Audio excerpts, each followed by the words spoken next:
Thank you for joining us this morning. Well, is it the case that, part of the narrative we see out there was that in this tripartite meeting, when the organized private sector, the organized labor had agreed, there was really nothing the third leg of that committee could do, which is the governor's forum. So they had to agree, because some haven't addressed that press conference of their inability to pay the 30,000 naira. Many thought governors had no choice but to comply, not that they really wanted to.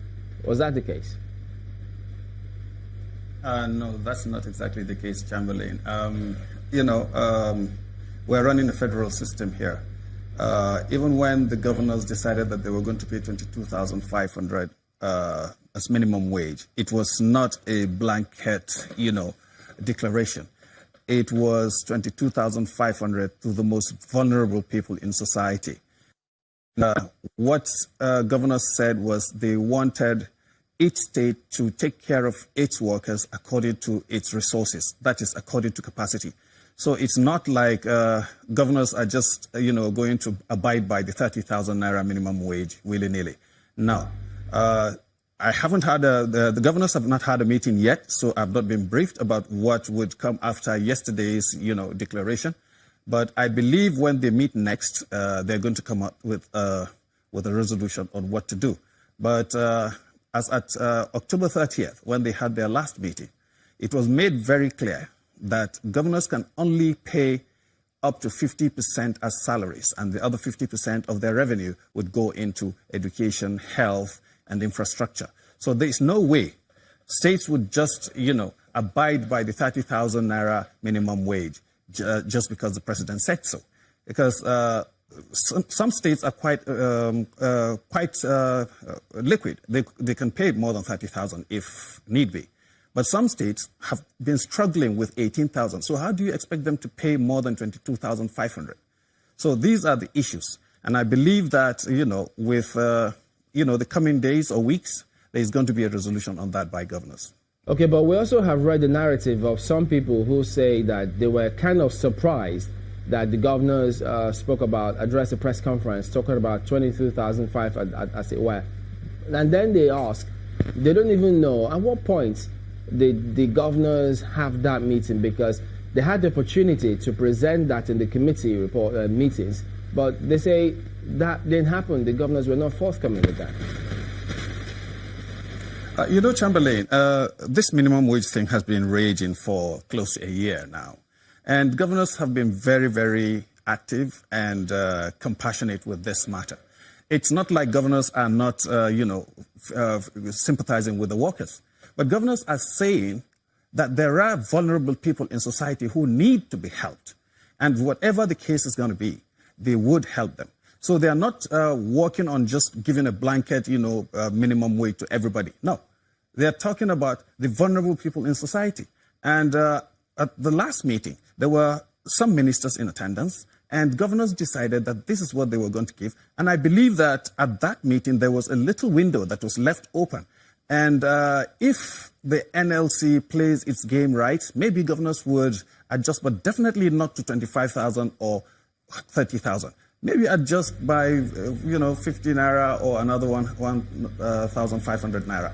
But I believe that governors are very compassionate, and they're working hard to see that workers get, their due. But the way the NLC is going about it, making governors look like they're the scoundrels who don't want, workers to get money, is very, very appalling. And that will not help their case in any way. Some others would have argued that the governors are not doing enough to even generate enough funds to take care of the state. And then they've even suggested that, how about them, the governors, cutting down on some of their own expenditure in order to be able to cater for the workers in their state? What are you considering that angle as well? Nothing can be more laughable. I think the NLC continues to engage in bird watching.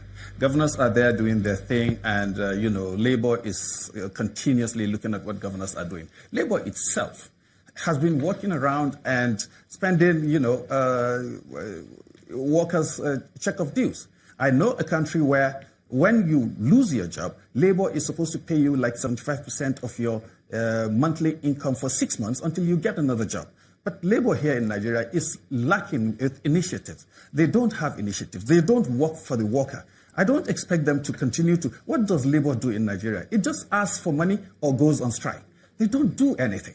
And they continue to look at governors and say governors are spending money. Remember that there was a Labour president who became a governor.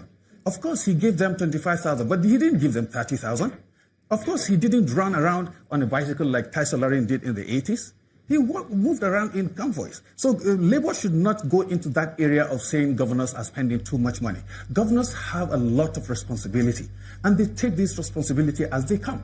I don't expect that they would continue to, watch what governors are doing and say, if they cut down on this, they are going to, be able to pay 30,000 or so.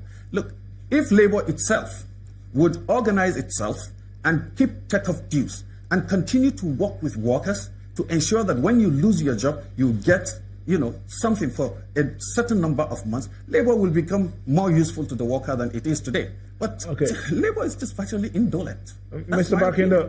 Barkindo, okay, you said something earlier about governors definitely not paying up to that 30,000 naira as minimum wage.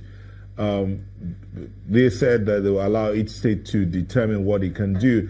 But let's look at this other side, the fact that all governors across the country earn the same thing. Is it not right then that all workers should earn, there should be a minimum value that is placed on the workers' services across the country? I don't think so. There's nowhere in the world where all workers earn the same money. I've never heard of that. I said minimum. I've heard places where labor is organized and is structured in such a way that they work for the benefit of the workers. Labor in Nigeria does not do that. Mr. Barkindo, there is something called a national minimum wage, and every country has a national minimum wage. This 30,000 naira is supposed to be the national minimum wage. Then the states can decide whether they want to stay at there or they want to go above that. I mean, we had 18,000 naira as national minimum wage before now. So how would you say there's nowhere in the country where in the world where workers earn the same? That is not affordable. But the governors all earn the same thing across the country. Of course, states that can afford 30,000 would give 30,000. Okay, they are not saying they won't. Okay, states so that can the governors 30,000 would give what they can afford. Mr. And that's Barkindo, the most plausible explanation for these situations. I don't expect any governor to be forced. And besides, governors have said they are only going to pay, 50% in salaries, and the other 50% they're going to plow in education and, healthcare and infrastructure. So how do you expect somebody who contested an election and wants to make sure that he leaves a legacy to take all the money that he gets as revenue and, pay salaries? Does it make sense? So why don't we do it this way? Why don't we allow the governors to also earn their salary based on what each state can afford instead of a blanket across board? Wouldn't that be good too? I can tell you I don't know how much a governor earns. So I don't know where you're getting your figures from. I didn't give any figure. I would say that, states have been able to organize themselves in such a way that they look, in the last couple of months, all states went back to their bases and looked at their economics and looked at the number of staff and looked at how they would be able to ameliorate the suffering of the masses. It's not, a blanket thing. And I don't think governors earn the same thing across board. I don't know about it. I don't know how much governors earn, but I don't think what you're saying is right. Okay, let me understand you, Mr. Bello-Barkindo. You're saying that governors say that they will pay 50% of their revenue on salaries and the other 50% on education, infrastructure, and the likes. Is that correct? That's right. Does that mean that the governors will not be sticking to the 30,000 naira minimum wage when it sails through? I cannot make a pronouncement on that right now because I would have to wait until governors meet and see how they decide on that. But at their last meeting, they decided that each governor can pay whatever he has, the capacity to pay. And I think that was arrived at because, they discovered that there was disparity in the revenues of states. And that, I think, came because some states had already offered more than the 22,500 in previous meetings. So they decided that, well, if you can pay more than that, but this is a threshold, is the bottom line. Everybody should be able to pay 25,500. But remember, that's also a struggle, because while they were paying 18,000, a lot of states could not pay. They had to rationalize and do a pro rata arrangement where some people got money and some people didn't.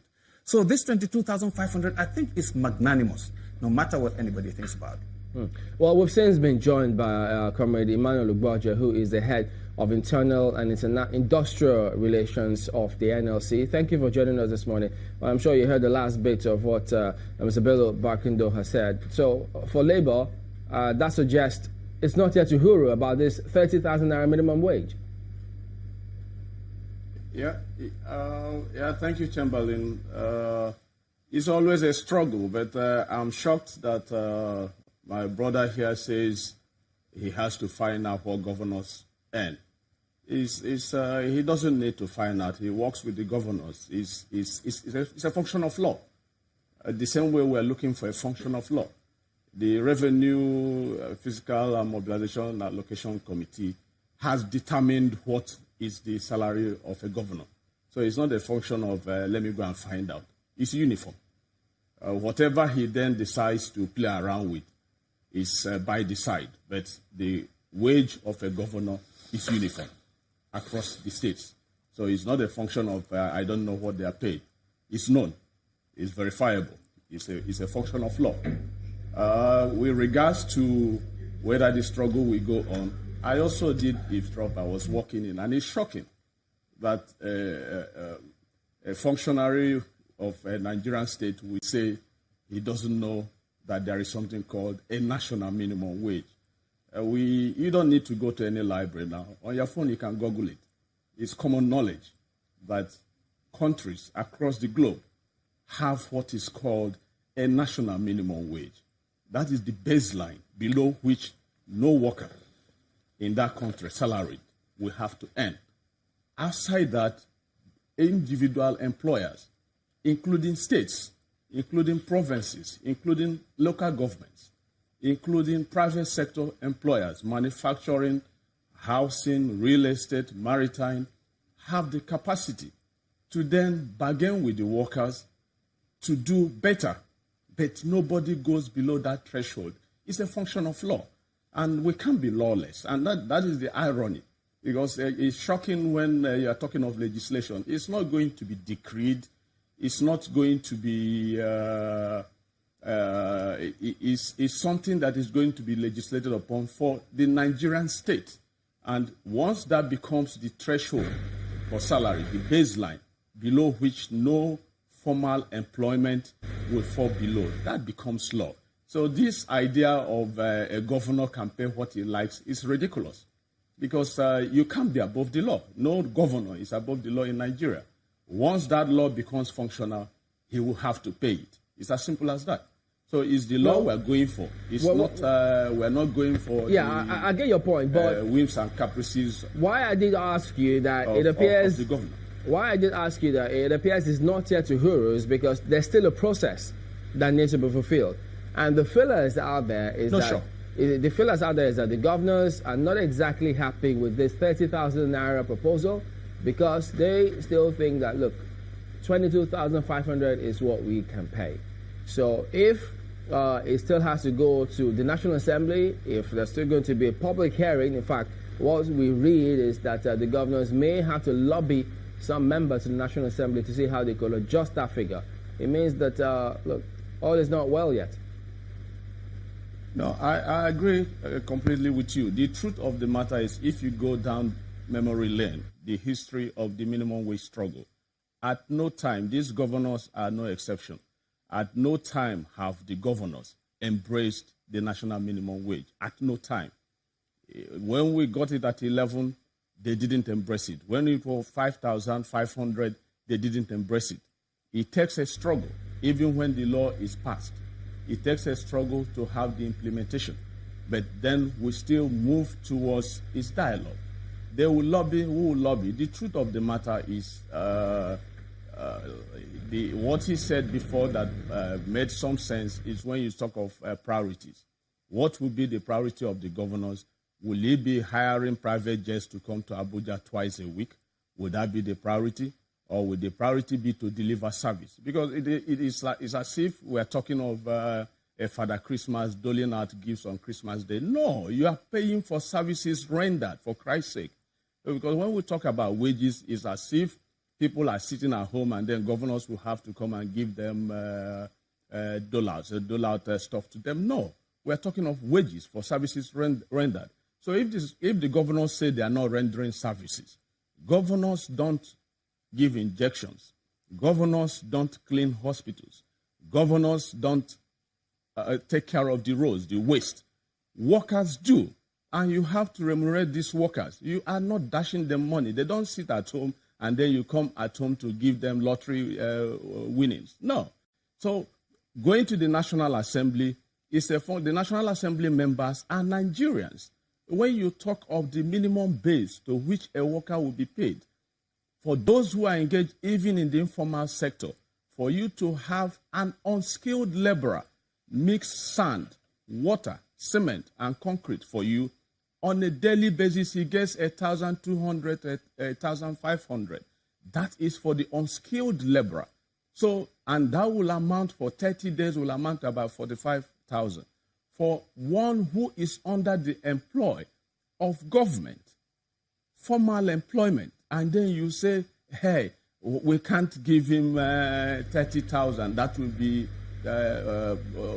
be lottery earning. That will be winning. That will not be reasonable recompense for work done. It's unbelievable. Yeah, but Ugboaja, governors will be reasoning that way. Because clearly, let me jump in here and ask you, because when you say that will the governors be flying private jets to come to Abuja for some of those functions, it may suggest that they're lavishing state funds. Because, I mean, before you arrived, I don't know if you caught that part of it, Mr. Bello-Barkindo had also said, look, those accusations actually shouldn't be, they don't hold water, because Labour themselves, he used the word indolent, they've not been doing anything as such. So you can't be in a scenario where it appears as though he was saying his kettle calling pot black. No, I'm sure he couldn't have said that, because before I would want to believe that if we go down his path, I'm sure he would have worked before becoming whatever aide he is to the Governors Forum, if he's a political appointee. But if he's a worker in the Governors Forum, because the Governors Forum have a secretariat, then I will believe he's a salaried worker. So it will be ridiculous to say workers are indolent, because then he will be including himself, because he's a Nigerian worker. The fact that his organization has not been organized by the civil service union or the public sector union does not mean that he is not a worker. He is not an elected person. He's a salaried worker. And so if you say workers are indolent, he is talking also of himself. But the truth of the matter is that is absolutely not correct. Workers have specific roles assigned. It's a function of management. Management determines the work to be done and assigns the work to be done. So it's funny when people then talk of indolence. It is not the worker who recommends to the governor to go and fly a private jet. No, the governor determines that and instructs that the money be released to him to pay for that. I'm going to have to ask determines when Mr. he then Barkindo orders for money to be released for salary. Just hang on a minute, Comrade Ugboaja. I need to ask Mr. Bello-Barkindo, was that a fit of anger? Did you actually mean it when you said that the workers were indolent? Yes, I've worked in several countries around the world, and I know what Labour does. Labour in other countries organize workers in such a way that you don't even get afraid of losing a job, because you are supposed to be a member of a union that you pay dues to. What does Labour do with the dues that people pay to them? I remember, I don't know where Mr. Ugboaja was in 1985, but I remember that the then military president bought several buses across the then 19 states for Labour. Where are they today? They are nowhere to be found. Labour is just as profligate as anybody that they are accusing. They just put in their little head that there are some people who are abusing public trust and, misusing public money. That's not true. There was a Labour president who became a governor.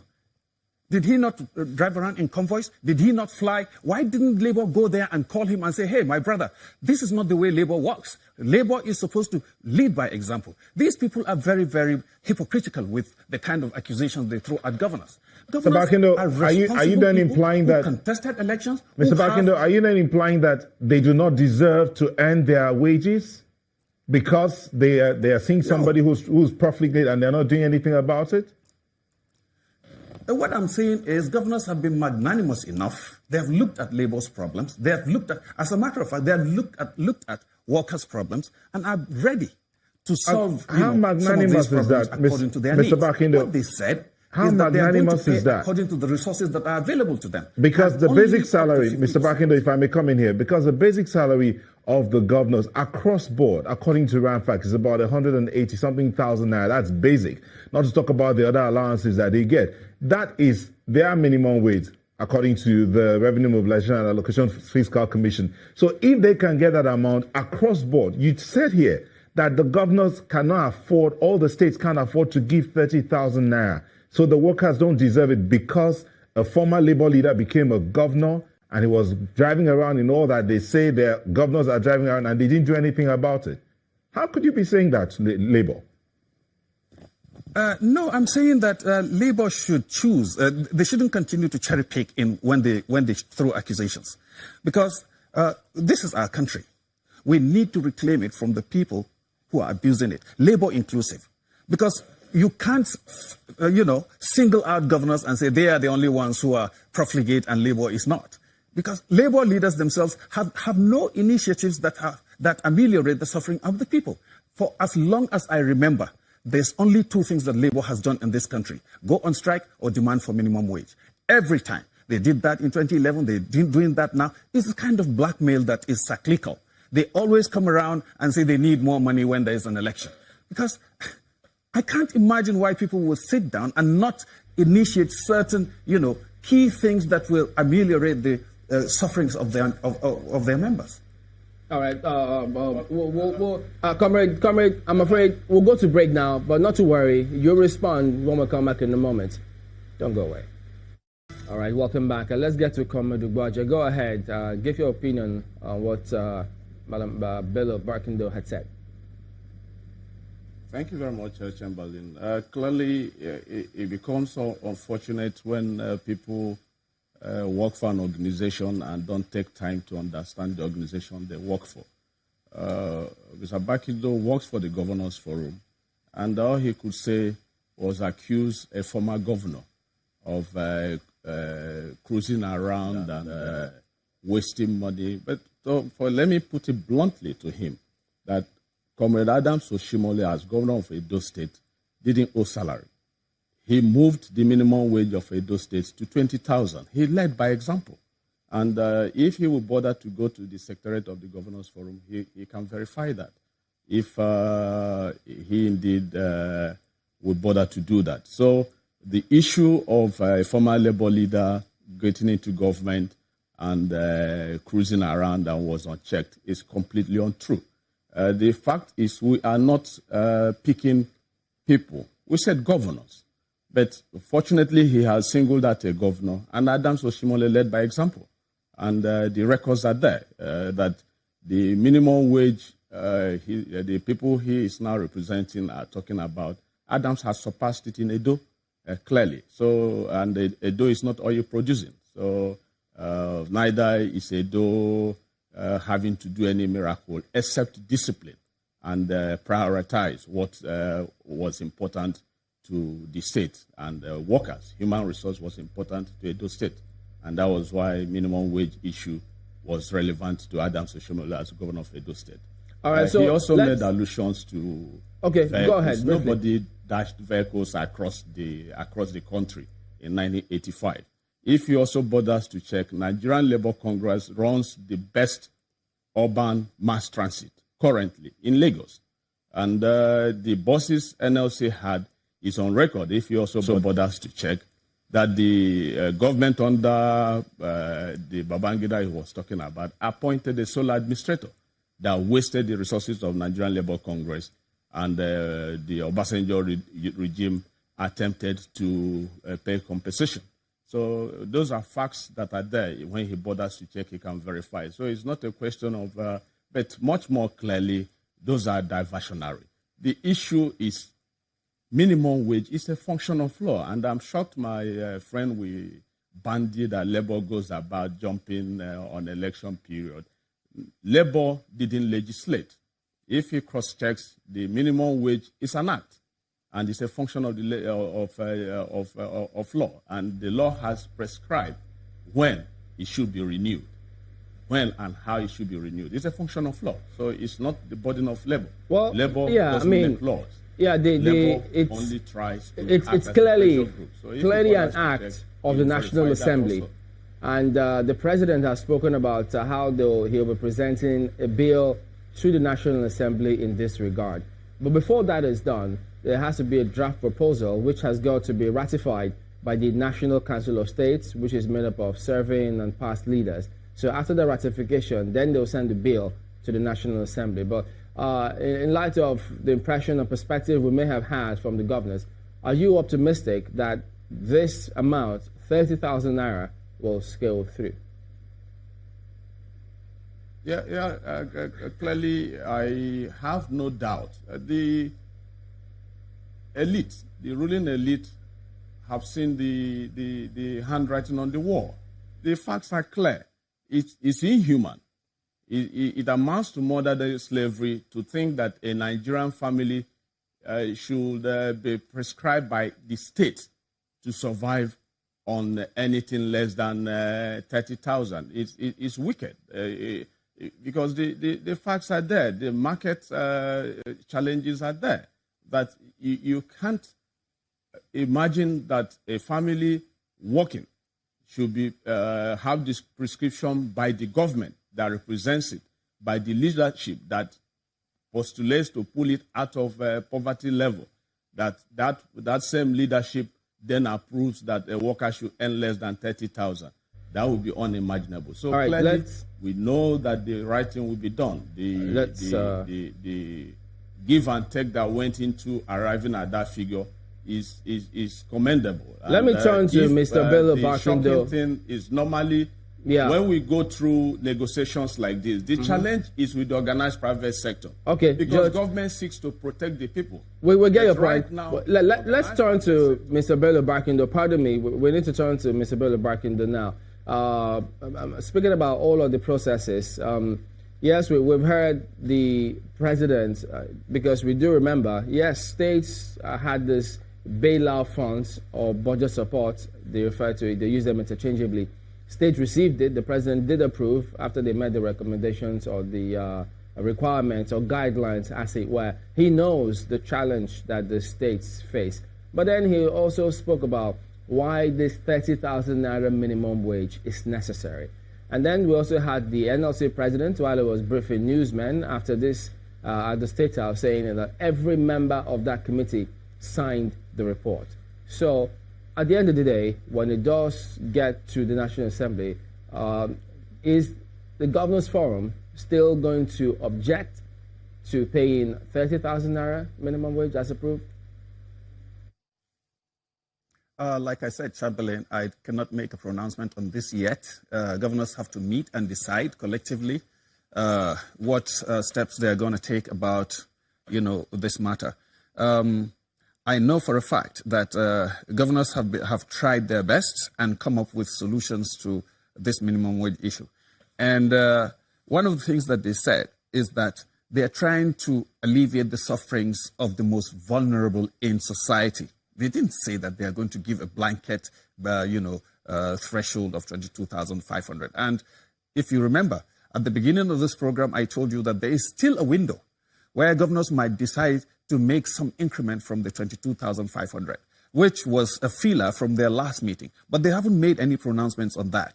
So I'm just, believing that governors are going to do the rational thing, but they're not going to hearken to, being bullied and, told what to do or what not to do just because Labour says so.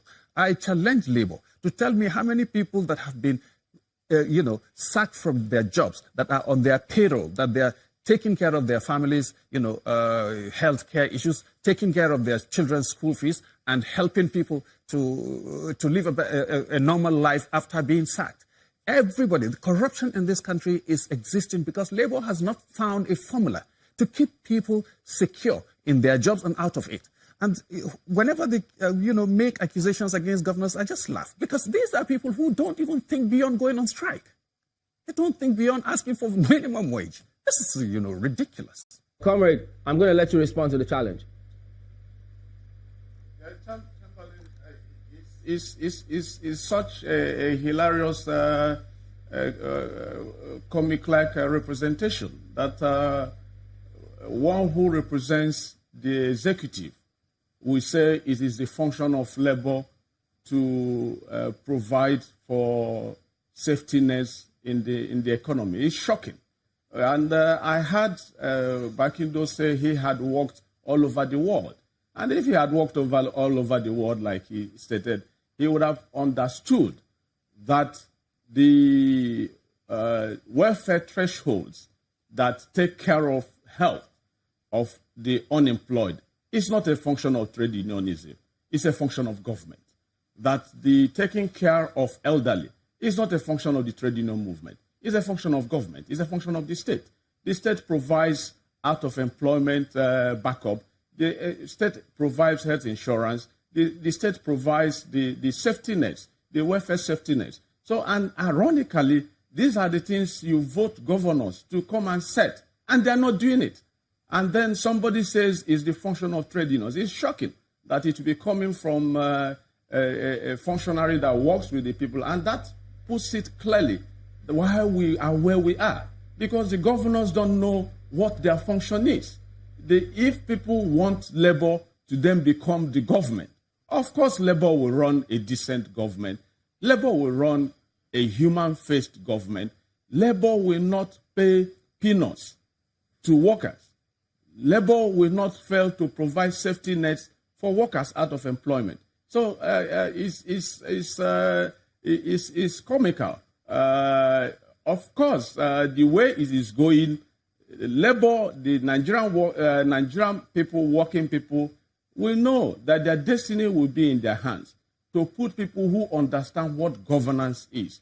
That governance is not about royalty, where you talk down on people, where you pass the buck and expect the workers that they are supposed to manage to now determine their own welfare, to now determine their own safety net when they are out of employment. It's a function of the state. When people converge to leave survival of the fittest to form nation states and submerge their own personal rights to that of the state, it's so that the state will make provisions for this across board. And it's shocking that people who you have entrusted with this don't even understand this. And that is why a functionary of the State Governors Forum will tell you that all labor knows about is discussing minimum wage. Because our governors don't learn. They don't go through processes. Mr. Ugboaja, they keep Mr. Ugboaja, if I may come in here, Mr. Ugboaja, who don't understand what governance is. You see, this notion that labor... It's shocking that Mr. Ugboaja, if I may come in here, the fact that there are a lot of people are also concerned about the impacts that this new minimum wage might have on the economy in terms of like the inflation rates that are already, they said they were stable. Analysts have looked at issues and said they were stable up through the month of October. And then with this idea of the new minimum wage about to step in, analysts at the financial derivatives believes that the inflation rate might be forced to move up a little bit. But is Labour also concerned about the other aspects of society, not just about minimum wage, in terms of infrastructural provisions and even the welfare packages and safety nets that government is supposed to provide? How is it that Labour hasn't, in quote, gone on industrial action because of this safety net? Clearly, if you follow our trend, and which I'm sure channels TV covers, the trade union that covers the construction workers union, barely a month ago, had a colloquium on the infrastructural deficit in the country. That was a trade union taking initiative to try to do an assessment of how the infrastructural development in Nigeria was going. Workers taking initiative to try to bring eggheads, to try to bring practical practitioners to chart a way forward, and then hope they can present this to the leadership of the country, the governors, the federal government to work on. That's the template. The pain is every day. The trade unions are negotiating. What the ridicule that the Governors Forum had brought to itself is the state where to develop, simply develop a basic industrial relations architecture, they lack that. There is no formal private sector organization that pays below 30,000 naira. That is why the organized private sector was quick to embrace that, because they have what we call the National Joint Negotiation Councils in the different sectors of the economy, in the private, organized private sector. The state governors have failed to develop such a template, because if you have that, it would have come to the fore that no family, no worker will genuinely live on 18,000.